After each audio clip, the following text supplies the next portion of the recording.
السلام علیکم ورحمۃ اللہ وبرکاتہ۔ موبائل میں دیکھ کر قرآن کریم پڑھنا جائز ہے یا نہیں ہے، پڑھنا چاہیے یا نہیں، یہ مسئلہ میں آپ کے سامنے بعد میں بیان کروں گا۔ سب سے پہلے آپ یہ بات ذہن میں بٹھا لیں کہ موبائل میں قرآن کریم کو دیکھ کر پڑھنے کا معمول نہ بنائیں۔ قرآن کریم کا جو اصل نسخہ ہے، جو اصل قرآن ہے، آپ اسی کو ہاتھوں میں لے کر، آپ اسی کو سامنے رکھ کر قرآن کریم کی تلاوت کریں۔ تلاوت موبائل میں نہ کریں۔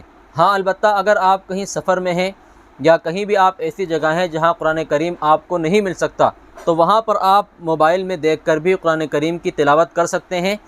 یا پھر آپ قرآن کریم حفظ پڑھ رہے تھے، اچانک سے کوئی غلطی آ گئی یا بھول گئے آپ، تو آپ وہاں بھی موبائل میں قرآن کریم کا اپلیکیشن کھول کر وہاں بھی آپ دیکھ سکتے ہیں۔ لیکن جب کبھی بھی آپ تلاوت کریں اور آپ کے پاس قرآن کریم موجود ہو یا آپ کو مل سکتا ہو آس پاس، تو آپ قرآن کریم میں دیکھ کر ہی اس کی تلاوت کریں، موبائل فون میں تلاوت کا معمول نہ بنائیں۔ اس سلسلے میں ایک صاحب کا تجربہ آپ کے سامنے میں شیئر کرنا چاہتا ہوں، اس سے انشاءاللہ آپ کو بہت فائدہ ہوگا۔ وہ صاحب کہتے ہیں کہ جب موبائل میں قرآن کریم کا اپلیکیشن آیا تو میں نے قرآن کریم کی تلاوت کچھ دنوں تک موبائل ہی سے کرنی شروع کر دی۔ جب بھی تلاوت کا دل کیا، اسی کا اپلیکیشن کھولا اور اسی میں تلاوت کرنی شروع کی۔ تو روزانہ کا معمول انہوں نے بنا لیا تھا کہ موبائل سے ہی قرآن کریم کی تلاوت کرتے تھے۔ ایک دن کہنے لگے کہ کچھ دنوں کے بعد میں نے وضو کیا اور قرآن کریم کو ہاتھ میں لے کر میں بیٹھا، اور جب قرآن کریم میرے ہاتھ سے لگا اور میں نے اس کو پڑھنا شروع کیا تو وہ کہتے ہیں مجھے آنسو آ گئے، میں رونے لگا، اور مجھے یہ احساس ہوا کہ میں قرآن کریم سے دور ہو رہا تھا۔ یعنی جو محبت اور جو حلاوت، جو مٹھاس مجھے قرآن کو ہاتھ میں لینے کے بعد محسوس ہوئی، وہ کبھی بھی حلاوت میں نے موبائل فون سے محسوس ہی نہیں کی تھی۔ اور جب میں نے اصل نسخے کو قرآن میں لیا ہے، تب مجھے اس بات کا احساس ہوا کہ میں اس سے کتنا دور ہو رہا تھا، اس قرآن سے۔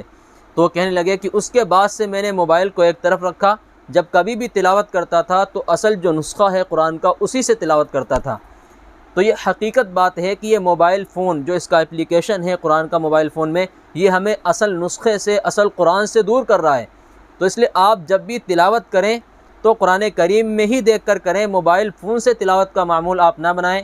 لیکن جہاں تک اس کے جائز اور ناجائز کا مسئلہ ہے، تو اس سلسلے میں کچھ علماء کرام کی رائے یہ ہے کہ موبائل میں قرآن کریم کو دیکھ کر پڑھنا جائز ہی نہیں ہے۔ لیکن جو اکثر علماء کرام ہیں، جو چوٹی کے عالم ہیں، جو علم کے اندر گہرائی رکھتے ہیں، ان کی رائے یہ ہے کہ جائز ہے، لیکن اس کا معمول نہ بنائیں۔ وہ یہی کہتے ہیں کہ بھائی گنجائش ہے، کر سکتے ہیں، لیکن معمول آپ جو بنائیں وہ اصل قرآن میں دیکھ کر ہی اس کی تلاوت کا معمول بنائیں۔ اس سلسلے میں دارالعلوم دیوبند کا فتویٰ میں آپ کے سامنے پیش کر رہا ہوں۔ سوال: موبائل میں قرآن کریم کا اپلیکیشن آتا ہے تو کیا ہم موبائل میں قرآن کریم کی تلاوت کر سکتے ہیں؟ اور اگر ہم تلاوت کریں گے تو کیا ہمیں تلاوت کا ثواب ملے گا؟ جواب: بسم اللہ الرحمن الرحیم۔ بہتر تو یہی ہے کہ مصحف میں دیکھ کر قرآن کریم کی تلاوت کی جائے۔ تاہم اگر آدمی سفر وغیرہ میں ہو اور وہ چاہے کہ موبائل سے دیکھ کر قرآن کریم کی تلاوت کرے تو اس کی بھی گنجائش ہے، اور انشاءاللہ اس کو تلاوت کا ثواب ملے گا۔ واللہ تعالی عالم۔ دارالافتاء دارالعلوم دیوبند۔ تو اس فتوے سے یہی بات سمجھ میں آئی، قرآن کریم کو موبائل میں پڑھنا جائز ہے دیکھ کر، لیکن معمول آپ تلاوت کا نہ بنائیں۔ اللہ تعالی ہم سب کو ان باتوں پر عمل کی توفیق عطا فرمائے اور صحیح بات سمجھنے کی توفیق عطا فرمائے۔ السلام علیکم ورحمۃ اللہ وبرکاتہ۔